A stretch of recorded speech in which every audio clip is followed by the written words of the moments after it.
Yo, my dudes, what's going on? David here, and welcome to another reaction. This episode, we are diving into Castle Season 1, Episode 5, called A Chill Goes Through Her Veins. If you haven't caught any of the previous episodes, you should definitely do so now, because you would know by now that this show is a really good show, a surprisingly good show. Originally, when I was told to react to this, I wasn't on board with it, really. Because I didn't think I would enjoy it, but I definitely see why you guys enjoy the show, and I definitely see why you guys wanted me to react to the show, because Nathan Fillion is a very, very good actor, and he does a great job in the series, and so I am looking forward to more of that. With that being said, if you find yourself enjoying this video at any point in time, like, comment, subscribe, let me know what I can do to further entertain you guys, and if you find yourself enjoying it enough, head on over to Patreon. There's about 2-3 episodes already over there, uncut, unedited, great stuff. Or if not, you can wait for them to air here on YouTube. That is perfectly fine. But that is all I'm going to talk about in this intro. You know what time it is. Buckle your seatbelts. Let's ride. What a horrible death. Oh yeah. Oh, finally, you are here. You are gonna love this. Come on, show's over. Active crime scene. We appreciate your cooperation. Awesome, right? My first cold case. Come on, it's a little funny. Not so much funny as true. She's frozen solid. What was the temperature last night? Mid-40s. Misdemeanor drug possession. She doesn't look like a junkie. No, she's in pretty good shape considering. Judging the lack of frost and tissue degeneration, I'd say wherever she was stored, the temperature rarely varied. Like a freezer. Freezer do the job. How long has she been dead? Well, considering how long she's been like this, factoring decomposition, I'd say she probably was frozen within 24 hours of being killed. Guess I just haven't met the right girl. So, that's why her husband didn't call the cops. Why doesn't she believe She'd done it before. Seemed reasonable to the detective at the time. There's no evidence of foul play, so the detective just closed the case. 5 years and her husband thought she just ran away. Guess it's time to tell him his runaway bride finally came home. What's this about? How long have you lived here? About 8 months. Well, it's been 5 years. You could have moved. Well, yeah, I hate to break it to you, but if you're looking for the guy who lived here before me, he didn't move. He was murdered. Wait. Holy crap. How didn't they know this? We're solving a murder, Castle, not writing a book. I would call it a we could chill do runs both. through her veins. Ooh, I like that. Huh? Bam, said the lady, another bestseller for me. What happened to the kids? Living with Melanie's parents up in White Plains. Well, looks like I'm going to White Plains.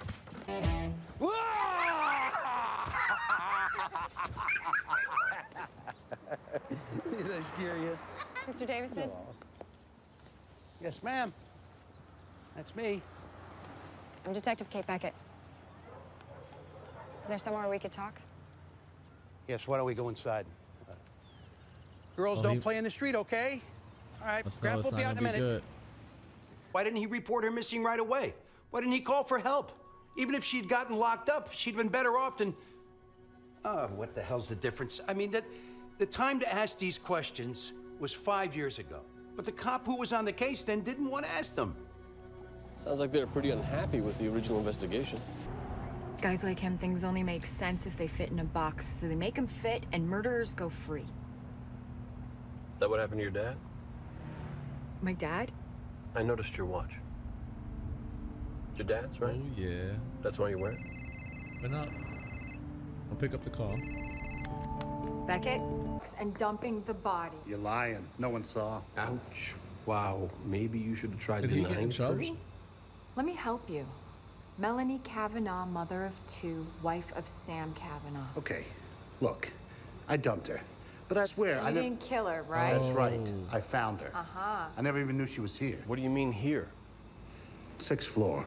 I know a guy who works over there. So when I find the body, I figure that's the place, right? Show us where you found her. That's crazy. For 5 years, she was left in the... Kevin Henson, Melanie's ex-boyfriend. He's serving a year for meth in South Jersey and went in Dang just it, after who the can last it payment be? was I don't made on the know. storage unit. He stops payment, storage guy finds her body. Quite a coincidence. And he was also on the outside when her husband was whacked. Sound like he's worth a trip to South Jersey. She was gonna leave Sam. You didn't kill her, though. That's why she came to see you. She found out he was having an affair.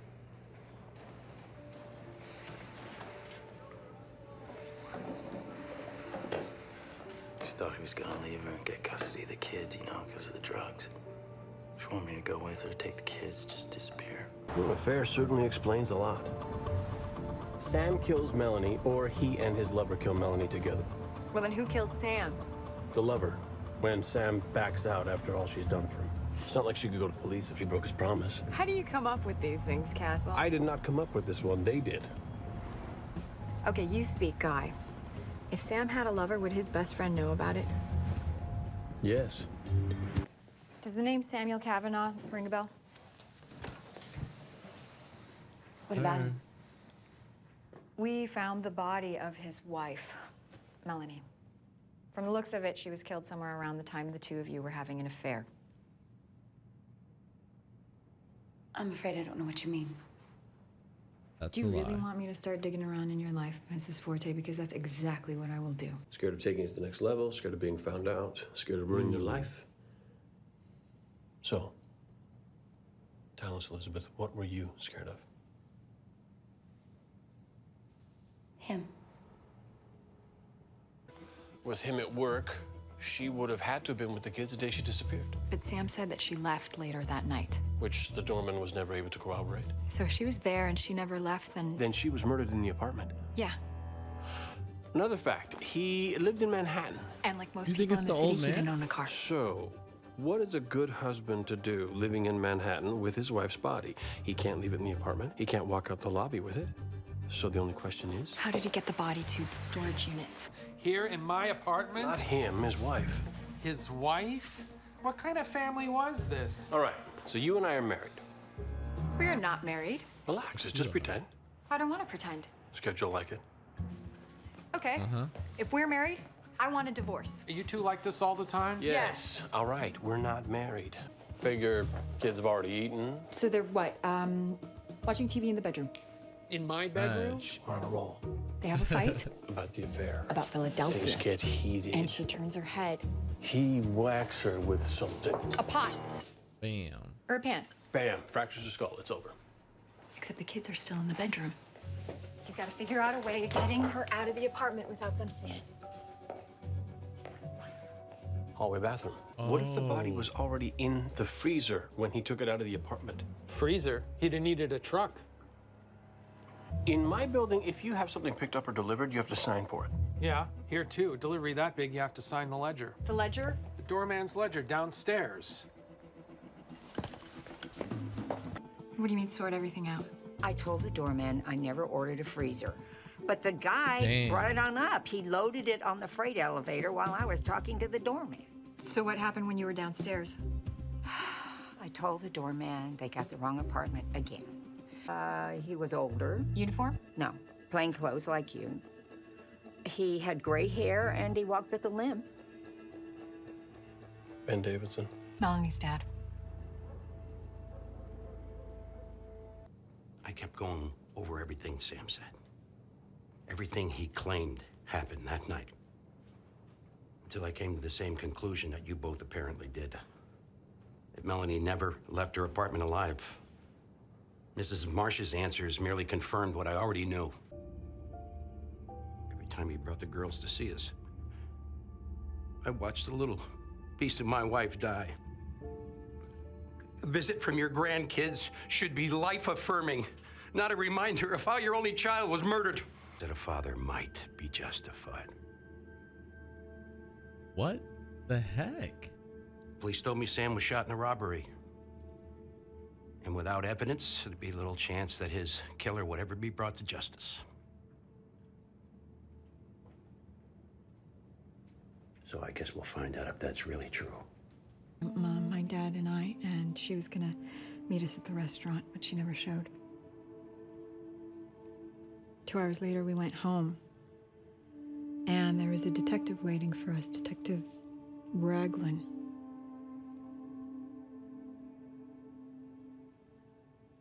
They found her body. She had been stabbed. A robbery?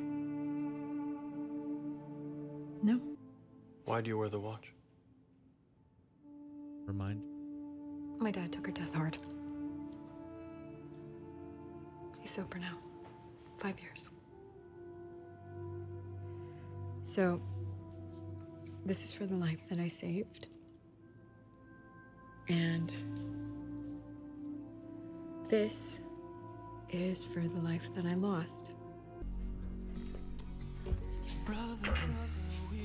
If you tell her I did this, I will make you bleed.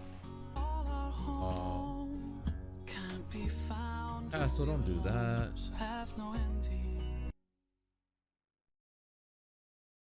Alrighty, that was season 1, episode 5 of Castle. And so when it comes to these detective crime sort of shows, I've been trying to figure out a way to rate them where I still give them obviously the 1 through 10 rating, but more like a 5 through 10, but I give them still that rating. But I wanted to break it down into 3 different things because I feel like when it comes to crime shows, there's obviously 3 different things to grade them by. First one being the case, and to me in this episode, the case was a strong, heavy one that made me numerous times confused, which is good. Numerous times lost as to who it was, which is also good. And so I was again on edge and guessed wrong once again because I didn't know throughout this episode who did the crime. So I guessed it wrong with who killed Sam's wife. I guessed it wrong with I didn't even think to guess who killed Sam.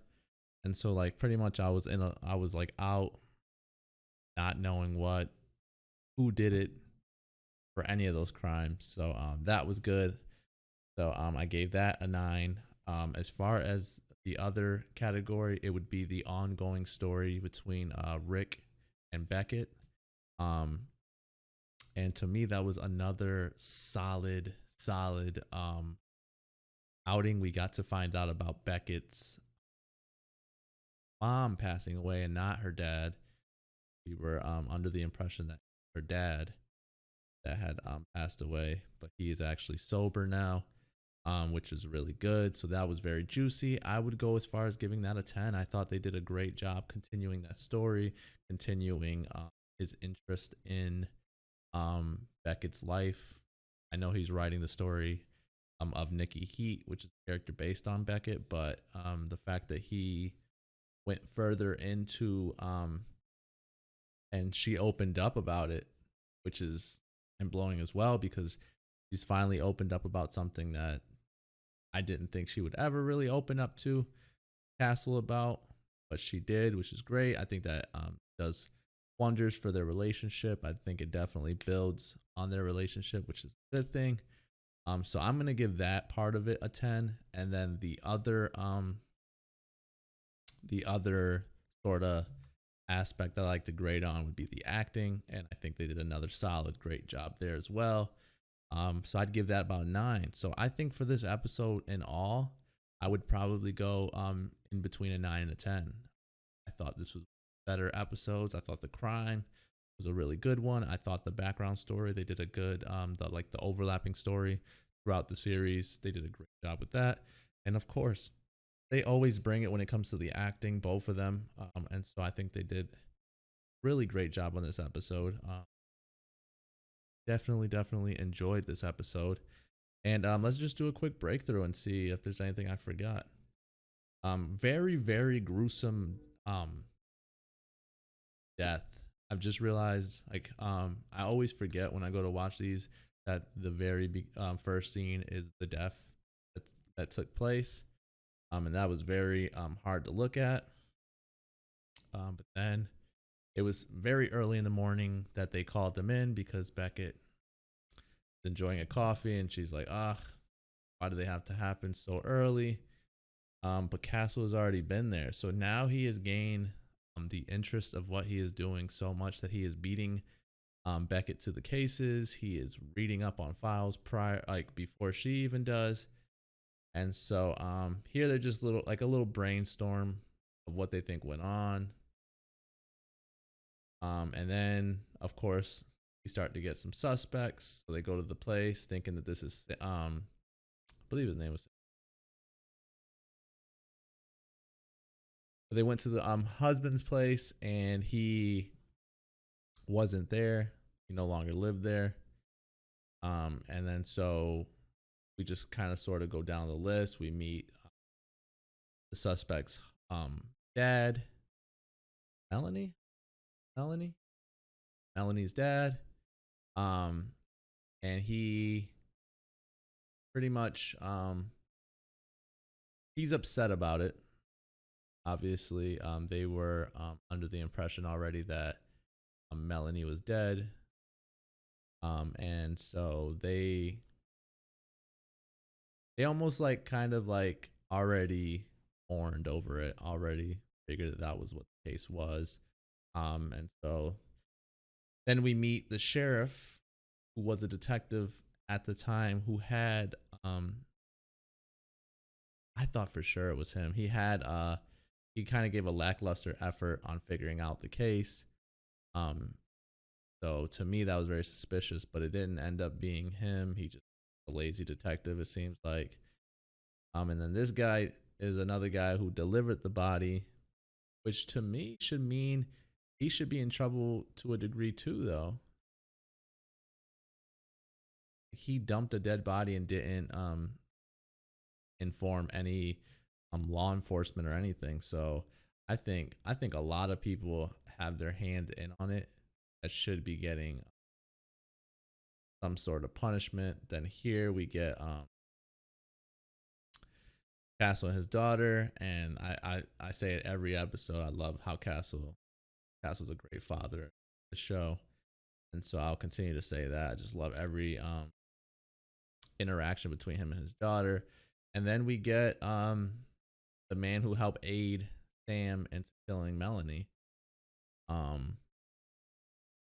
which is crazy. Again, there were just so many people that they were throwing at us. I knew it wasn't him. Obviously, he's already in jail. They wouldn't go with the story of somebody who's already in jail being the person. I guess I should have put two and two together. I thought for sure it was her. Wasn't her either. This is the person that I'm having an affair with. And just crazy. Like there were so many suspects and I was just guessing the whole time. And that's why I really enjoy this episode, because to me those are what suspenseful thrillers should do. They should definitely like make you like on edge, like who did it, you know? And if I was watching it with someone, I would constantly go back and forth with like who that person thought did it, and then I would say who I thought did it. And you know, so it's definitely a good thing to like when an episode does that for you. So I enjoy that very much. And then we had a little scene where Castle's playing laser tag in his house with his daughter, and it's just like great fun with like just he is just a great dad in this series. I don't know. I wonder if we'll get to hear more about what happened with his daughter's mother or something like that, but definitely really good stuff every time they're both on the screen together. Then they head back to this guy's house to sort of walk through the crime scene. Even the old lady, I was like, old lady is in on it. She's in on it because of the fact that when they went back to her house, I'm like, dang, she was in on it. But later on we just find out that I'm not sure if he got in trouble. I'm assuming he got in trouble, obviously, because he aided Sam with getting rid of the body. And then we find out that it was Melanie's dad who took care of Sam. He kept kind of like trying to like not make it seem like he did, But then in a sense, he was like saying it would be justifiable if a dad did something like that. And I don't know how you guys feel about it.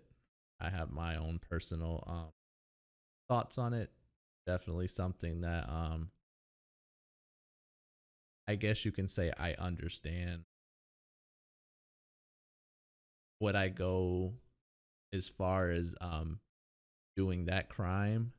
Um I don't know. I don't think anyone knows until they're in that moment. I can say with a clear mind now that I wouldn't, but that wouldn't be the truthful answer because I don't know. When you are in a sort of depressed and sort of just crazy mindset, like who knows what you'll do. So just a really, again, this episode was just hitting on all cylinders. A really great episode. And then here is where we got to finally see a side of Beckett that she does not show often, especially not to Castle. And we find out about her mom being she lost, and that her dad, he wears his wife sober, that she feels that she protected, saved his life. He wears the necklace with the ring on it because of the life that she lost. And so this would be like the only downfall, and it's not even for the episode, it's the downfall to me on Castle. Like, I already think so highly of him that I got very upset with this moment because of the fact that I feel like Beckett trusts in him now by opening up to him, and to go behind her back to about what happened to her mom, to me is a bit much. Sure, if it's going to play a factor later on. It definitely upsetted me, a viewer. Don't think that he should have did that. But again, I don't know. It's crazy. Like, I'm not in his mindset, so I know that he is just trying to do his research. I think this is gonna come back to bite him on the ass. But definitely curious to see where that goes. But they just did a great job overall on this episode on building the story, the overlapping story throughout the season, but then also a really great crime made me think like, did it? And so the whole time I was guessing wrong, and so that was really good. And yeah, just a really great episode. I said anywhere from a 9 to 10. I can see the arguments for both. I just thought this was an episode and I enjoyed it very much. But that is all the time I have for today. Thank you so much for giving me your time. I will catch you guys later. Don't forget Patreon. If you enjoyed this video enough, head on over there, or just like, comment, and subscribe. Let me know what I could do to better this stuff, guys. Thanks so much.